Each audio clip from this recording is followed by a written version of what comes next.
Chers élèves, bonjour, ravi de vous retrouver encore une fois dans une nouvelle vidéo, une nouvelle leçon, cette fois-ci avec la leçon de la proposition subordonnée relative qui nécessite bien évidemment l'utilisation des pronoms relatifs en donnant l'exemple de qui, que, dont, où.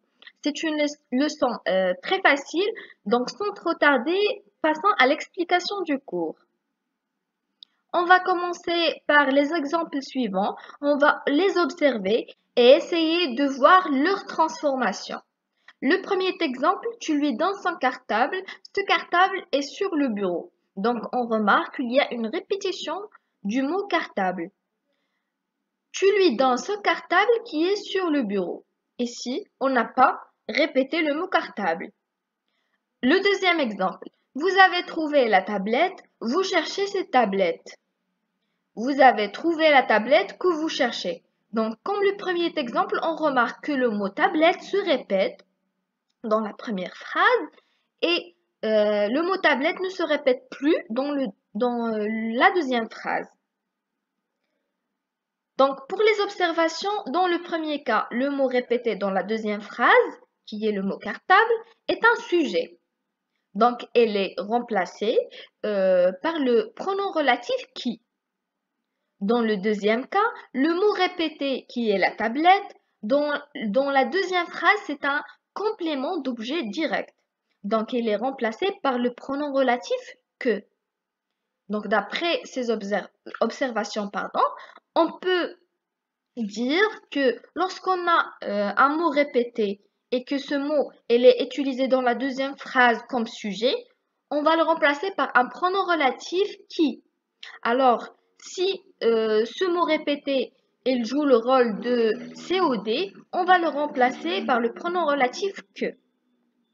Toujours dans les observations, on va remarquer aussi que le mot remplacé par le pronom relatif précède directement ce pronom.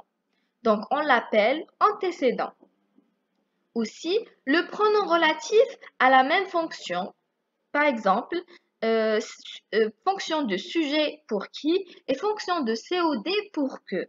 Donc, le but de l'utilisation de la subordonnée relative, c'est éliminer la répétition du mot par l'utilisation d'un pronom relatif, soit qui, soit que, soit d'autres qu'on va voir dans la suite du cours.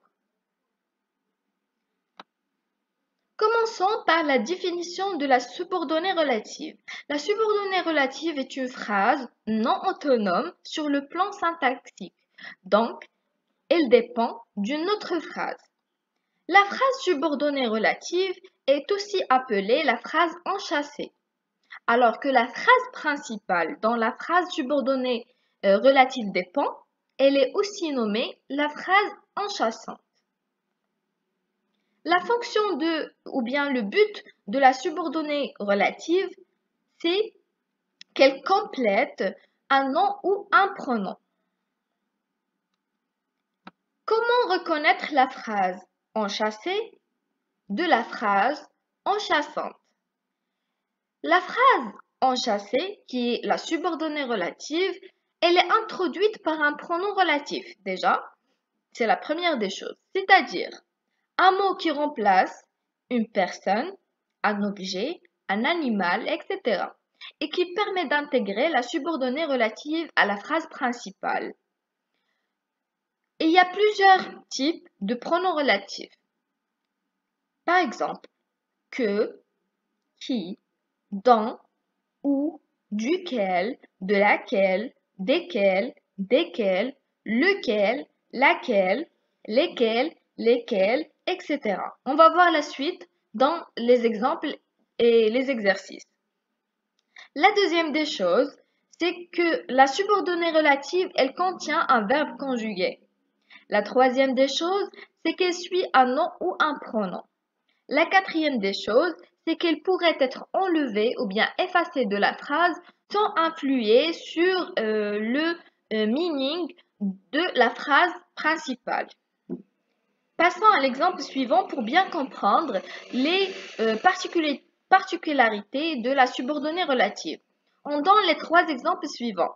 J'ai terminé le livre dont tu m'as longuement parlé. L'endroit où j'habite est très visité par les touristes. Il a parlé à sa mère, laquelle était très inquiète. Donc, dans ces trois exemples, on remarque qu'on a des propositions subordonnées relatives. La première des choses est qu'on a déjà dit que elle caractérise la subordonnée relative, c'est qu'elle est introduite par un pronom relatif. Un pronom relatif, pardon. Donc, dans les trois exemples qu'on a donnés, il existe le pronom relatif. Dans la première phrase, on a dans. Dans la deuxième phrase, on a où. Et dans la troisième phrase, on a laquelle.